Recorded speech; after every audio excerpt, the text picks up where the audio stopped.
The provider is basically the guy who shows up when everything falls apart. And instead of panicking, he just makes tea, brings you a blanket, and remembers how you like your coffee. With cinnamon. No sugar, of course. His superpower? Keeping people together, creating harmony, maintaining emotional order while you're spinning like a rubber ball on speed inside. Now it gets interesting to see how much you like relationship experiments. When the provider meets the inspector, the result is a mixture of I've got this under control and I've also baked muffins. Structure, order, stability, plus a warm, inviting atmosphere. Kind of like an IKEA showroom with real feelings. When he meets the protector, it becomes almost too harmonious. Two emotional sofa blankets snuggling up to each other. Lots of understanding, lots of empathy, lots of daisy energy. It can work if they don't both say sorry at the same time and no one makes any decisions anymore. With the director, yes, it works. Efficiency meets empathy. One builds the system. The other makes sure no one feels left out. Pretty useful. Teamwork with calendar colors and clear responsibilities. And Van the entertainer comes in. Energy. The caregiver stands nearby with a concerned smile, but secretly thinks, finally, someone is bringing some life to the party. This can work, or it can turn into a chaotic social media duo depending on the day. The protagonist? An absolute emotional overload combo.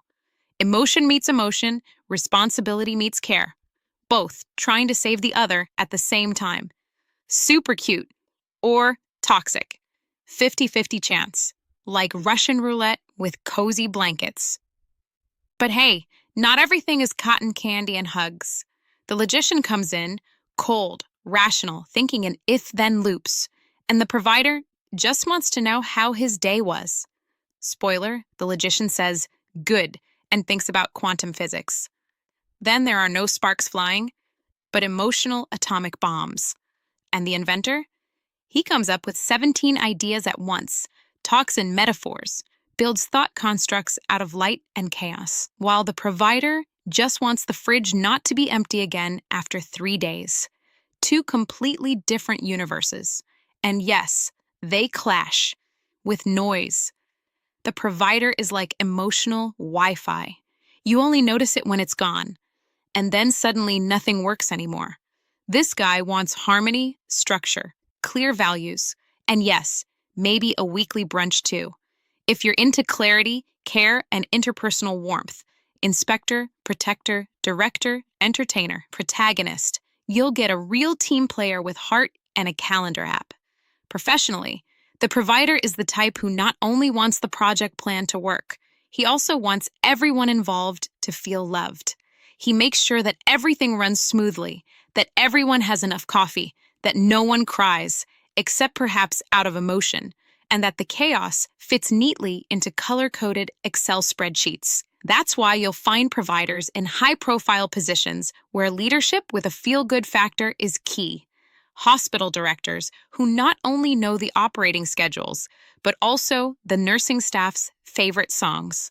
Chief HR officers who cry during termination meetings and still stay within budget. Customer relationship managers, project managers in the social sector, ethically correct marketing people. Event planners for people with more money than common sense, and managers in the education sector who check the curriculum in the morning and dry tears at lunchtime. But hey, not every provider walks around in a tailor-made suit and name tag. Nope. Many are invisible heroes, teachers who have more patience than a turtle in traffic, health advisors, educators, human resources developers, social workers, customer service representatives, PR people, secretaries, basically everyone who organizes, communicates, and on the side, prevents humanity from sliding into an emotional conflagration. They mix structure with heart, transform numbers into humanity, and ensure that the whole emotional mess called society doesn't completely implode.